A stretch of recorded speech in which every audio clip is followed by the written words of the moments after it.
ನಿನ್ನೆ ಗುಜರಾತ್ನ ಅಹಮದಾಬಾದ್ನಲ್ಲಿ ಸಂಭವಿಸಿದ ವಿಮಾನ ದುರಂತ 265 ಜನರ ಜೀವ ಕಸಿದಿದೆ. ಒಬ್ಬೊಬ್ಬರ ಕಥೆಯು ಕರಳು ಹಿಂಡುವಂತಿದೆ. ಈ ಕುರಿತ ಒಂದು ಸ್ಟೋರಿ ಇಲ್ಲಿದೆ ನೋಡಿ.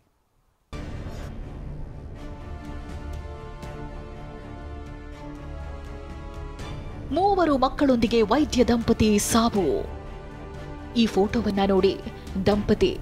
ದಂಪತಿಗೆ ಮೂವರು ಮುದ್ದಾದ ಮಕ್ಕಳು. ಸುಖ ಸಂಸಾರಕ್ಕೆ ಇನ್ನೇನ್ ಬೇಕು? ಅಂದಹಾಗೆ ರಾಜಸ್ಥಾನ ಮೂಲದ ಈತ ಪ್ರತೀಕ್ ಜೋಶಿ ಲಂಡನ್ನಲ್ಲಿ ವೈದ್ಯರಾಗಿ ಕೆಲಸ ಮಾಡ್ತಿದ್ರು. ಈಕೆ ಕೌಮಿ ವ್ಯಾಸ್, ಪ್ರತೀಕ್ ಪತ್ನಿ. ಭಾರತದಲ್ಲೇ ಖಾಸಗಿ ಆಸ್ಪತ್ರೆಯಲ್ಲಿ ವೈದ್ಯರಾಗಿದ್ರು. ಈ ವೈದ್ಯ ದಂಪತಿಗೆ 8 ವರ್ಷದ ಮಗಳಿದ್ದಾಳೆ. ಜೊತೆಗೆ ಪ್ರದ್ಯುತ್ ಮತ್ತು ನಕುಲ್ ಎಂಬ ಇಬ್ಬರು ಅವಳಿ ಗಂಡು ಮಕ್ಕಳು. ಈ ಸುಂದರ ಕುಟುಂಬಕ್ಕೆ ಅದ್ಯಾವ ಕಣ್ಣು ಬಿತ್ತೋ ಗೊತ್ತಿಲ್ಲ. ವಿಮಾನ ದುರಂತದಲ್ಲಿ ಇಡೀ ಕುಟುಂಬವೇ ಸರ್ವನಾಶವಾಗಿದೆ.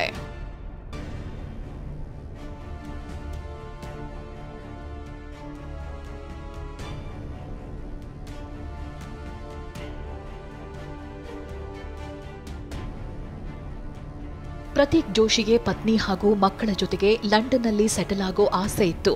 ಹೀಗಾಗಿ ಇಡೀ ಕುಟುಂಬವನ್ನ ಕರೆದುಕೊಂಡು ಬದುಕು ಕಟ್ಟಿಕೊಳ್ಳಲು ಏರ್ ಇಂಡಿಯಾ ವಿಮಾನ ಹತ್ತಿದ್ರು. ವಿಮಾನ ಹತ್ತಿದ ಬಳಿಕ ಒಂದು ಫೋಟೋವನ್ನ ಕ್ಲಿಕ್ಕಿಸಿಕೊಂಡಿದ್ರು. ಲಂಡನ್ನಲ್ಲಿ ಬದುಕು ಕಟ್ಟಿಕೊಳ್ಬೇಕು ಎನ್ನೋ ಆಸೆಯೇ ಈ ಕುಟುಂಬದ ಜೀವ ತೆಗೆದಿದೆ. ಪ್ರತೀಕ್ ಜೊತೆಗಿನ ಒಡನಾಟ ಹಂಚಿಕೊಂಡ ಸ್ನೇಹಿತ.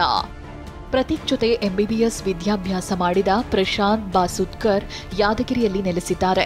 ಸ್ನೇಹಿತನ ಸಾವಿನ ಸುದ್ದಿ ಪ್ರಶಾಂತ್ಗೆ ಬರಸಿಡಿಲು ಬಡಿದಂತಾಗಿದೆ. TV9 ಜೊತೆ ಪ್ರತೀಕ್ ಜೊತೆಗಿನ ಒಡನಾಟದ ಬಗ್ಗೆ ಹಂಚಿಕೊಂಡಿದ್ದಾರೆ. 2024ರಲ್ಲಿ ಈ ಇಬ್ಬರು ಉಭಯ ಕುಶಲೋಪರಿ ಮಾತನಾಡಿಕೊಂಡಿದ್ರು. ಹೇಗಿದೆಯಾ ಪ್ರತೀಕ್ ಎಂಬ ಪ್ರಶ್ನೆಗೆ ಆರಾಮಾಗಿದ್ದೀನಿ, ಫ್ಯಾಮಿಲಿ ಉದಯಪುರದಲ್ಲೇ ಇದೆ, ಕೆಲ ವರ್ಷಗಳ ಬಳಿಕ ವಾಪಸ್ ಬರ್ತಾರೆ ಅಂತ ಹೇಳಿದ್ರು. ದುರಂತ ನೋಡಿ, ಕುಟುಂಬವನ್ನ ವಾಪಸ್ ಕರೆದೊಯ್ಯುವಾಗ ಉಸಿರು ಚೆಲ್ಲಿದ್ದಾರೆ. ಇಷ್ಟೇ ಅಲ್ಲ, ಪ್ರತೀಕ್ ಜೊತೆಗೆ 5 ವರ್ಷ ಕಳೆದ ನೆನಪುಗಳನ್ನ ಪ್ರಶಾಂತ್ ಮೆಲುಕು ಹಾಕಿದ್ರು. ಇವನು ತುಂಬಾ ಒಳ್ಳೆಯವನು. ಸಾವಿನ ಸುದ್ದಿ ಕೇಳಿ ತುಂಬಾ ನೋವಾಗ್ತಾ ಇದೆ ಅಂತ ಬೇಸರ ಹೊರಹಾಕಿದ್ರು. MBBS ಕ್ಲಾಸ್ಮೇಟ್ಸು JNMC ಬೆಳಗಾವಿಯಲ್ಲಿ 2000ರಿಂದ 2005ವರೆಗೂ. ನನ್ನ 57 ಒಂದು 58 ನಂಬರ್ ಅಷ್ಟು ಕ್ಲೋಸ್. 5 ವರ್ಷ ಎಲ್ಲ ಜೊತೆ ಬ್ಯಾಚ್ಮೇಟು, ಟೇಬಲ್ ಮೇಟು, ಎಲ್ಲ ಪೋಸ್ಟಿಂಗ್ಸ್ನಲ್ಲಿ ಎಲ್ಲ ಕೂಡಿನೇ ಬೆಳೆದಿದ್ದು, ಓದಿದ್ದು. UK ಆ್ಯಸ್ ಎ ರೇಡಿಯೋಲಜಿಸ್ಟ್ ಅಂತ ವರ್ಕ್ ಮಾಡ್ತಾಯಿದ್ದ. ವೈಫ್ ಇಲ್ಲಿ ಉದಯಪುರ್ನಲ್ಲಿ ವರ್ಕ್ ಮಾಡ್ತಾಯಿದ್ರು. ಸೊ ಇಲ್ಲಿ ಉದಯಪುರ್ನಲ್ಲಿ ರಿಸೈನ್ ಮಾಡಿ ಅಲ್ಲಿ ಫ್ಯಾಮಿಲಿ ಸೆಟ್ಲ್ ಆಗ್ಬೇಕಂತೆ ಮನಿನೂ ಮೋಸ್ಟ್ಲಿ ತೊಗೊಂಡಿದ್ದ. ಮನಿ ತೊಗೊಂಡು ಎಲ್ಲ ಸೆಟ್ಲ್ ಆಗಿದ್ದು ಎಲ್ಲ UK ಲಂಡನ್ನಲ್ಲೆಲ್ಲ ತೊಗೊಂಡಿದ್ದ. ನಾನು ಓದಿದ್ದು, ನಾನು MD ಮುಗಿಸಿದ್ದು ಕಾಲೇಜ್ ಮೇಲೆ ಅದು ಅಲ್ಲಿ ಬಿದ್ದಿತ್ತು. ಅದೊಂದು ಸುದ್ದಿ ಕೇಳಿನೇ ನನಗೆ ಹರ್ಟ್ ಆಗ್ತಾಯಿತ್ತು.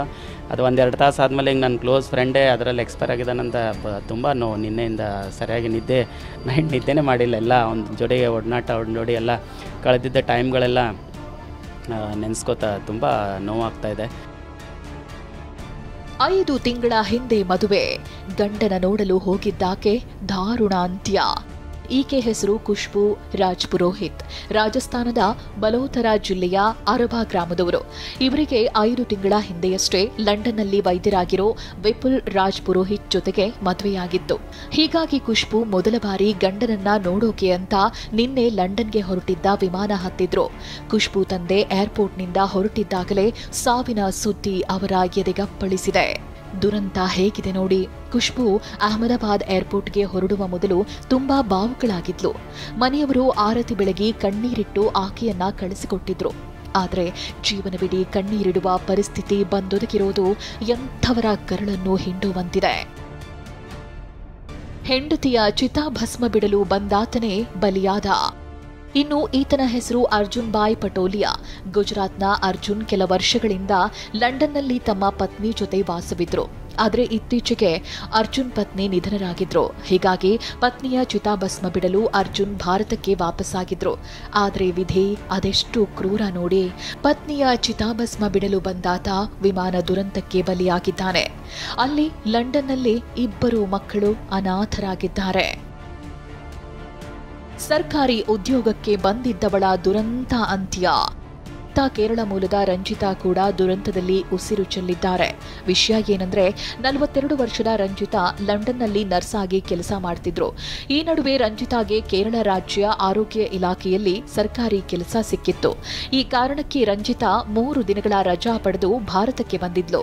ಇದಾದ ಬಳಿಕ ಲಂಡನ್ಗೆ ಹೋಗಿ ಎಲ್ಲವನ್ನ ಸರಿ ಮಾಡಿಕೊಂಡು ವಾಪಸ್ ಬರಬೇಕು ಅಂತ ಯೋಜಿಸಿದ್ರು. ಆದ್ರೆ ಭಾರತಕ್ಕೆ ಬಂದಿದ್ದೇ ಈಕೆಯ ಜೀವ ಕಸಿದಿದೆ.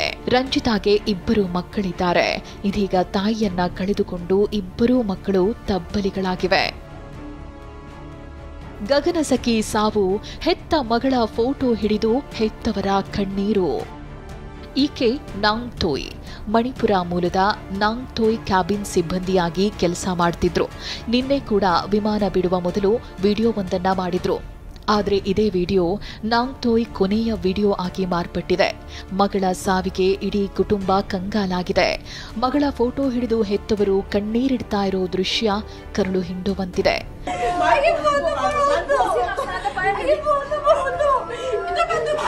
ಹೀಗೆ 265 ಜನ ವಿಮಾನ ದುರಂತದಲ್ಲಿ ಜೀವ ಕಳೆದುಕೊಂಡಿದ್ದಾರೆ. ಒಬ್ಬೊಬ್ಬರ ಕಥೆ ಕೂಡ ಕಣ್ಣೀರು ತರಿಸುವಂತಿದೆ. Bureau report, TV9.